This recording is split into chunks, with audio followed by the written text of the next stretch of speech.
ఓం శ్రీ మహాగణాధిపతే నమః.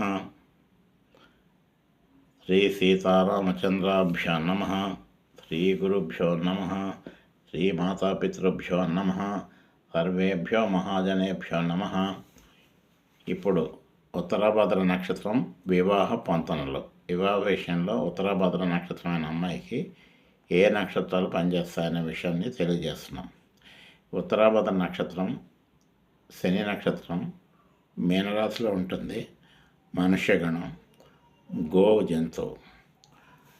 ఇది ఆఖరిలో ఉండేటువంటి నక్షత్రానికి ముందు ఉంటుంది కాబట్టి రేవతి లాస్ట్ నక్షత్రం ముందు ఇది మధ్యనాడి, చివరి నక్షత్రం అంచనాడిగా ఉంటుంది.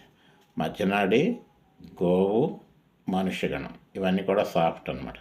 నక్షత్రం కూడా అన్ని విషయాల్లోనే పనిచేస్తుంది. ముహూర్తాల విషయంలో కానీ, వివాహ విషయంలో కానీ, గృహారంభ గృహప్రవేశాలకి, వివాహాలకి అన్నిటికీ పనిచేస్తుంది. మృదు నక్షత్రంగా చెప్పబడింది, మంచి నక్షత్రం.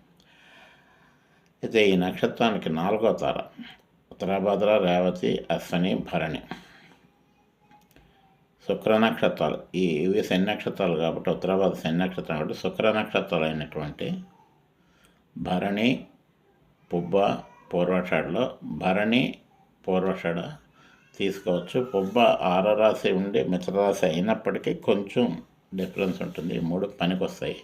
అలా భరణి పూర్వాషాఢకి ఎక్కువ ప్రయారిటీ ఇవ్వాలి. పుబ్బ కొంచెం అటు ఇటుగా ఉంటుంది. ఇవి మనుష్యగణాలు అవుతూ తారాబలం ఉండి క్షేమతార ఉన్నాయి. వీళ్ళతో వివాహం చేసేటప్పుడు వివాహ సమయంలో 1 గ్రామ్ గోల్డ్ పంతులు గారికి దానం చేసుకోవడం మంచిది. ఓకే. నెక్స్ట్ 7వ తారలు ఉత్తరాభద్ర, రేవతి, అశ్విని, భరణి, కృతిక, రోహిణి, మృగశిర. ఇది శని నక్షత్రం అవుతూ ఉండగా ఉత్తరాభద్ర కుజ నక్షత్రాలు అయినట్టు మృగశిర, చిత్త, ధనిష్ట పూర్తిగా వదిలివేయాలి. కుజ నక్షత్రాలు పనికిరావు శని నక్షత్రానికి 7వ తార అవ్వడం వల్ల.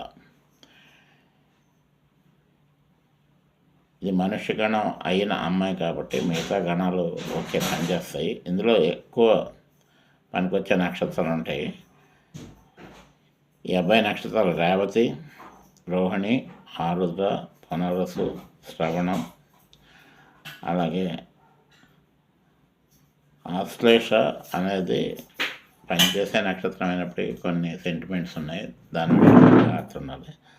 తర్వాత హస్త, విశాఖ 4వ పాదం, ఎందుకంటే అష్టమ రాశిలో 1, 2, 3 పాదాలు ఉంటుంది. జ్యేష్ఠ, పూర్వాషాఢ, శతభిషం, పూర్వభద్ర, పుష్యమి, అనురాధ ఈ నక్షత్రాలన్నీ పనిచేస్తాయి.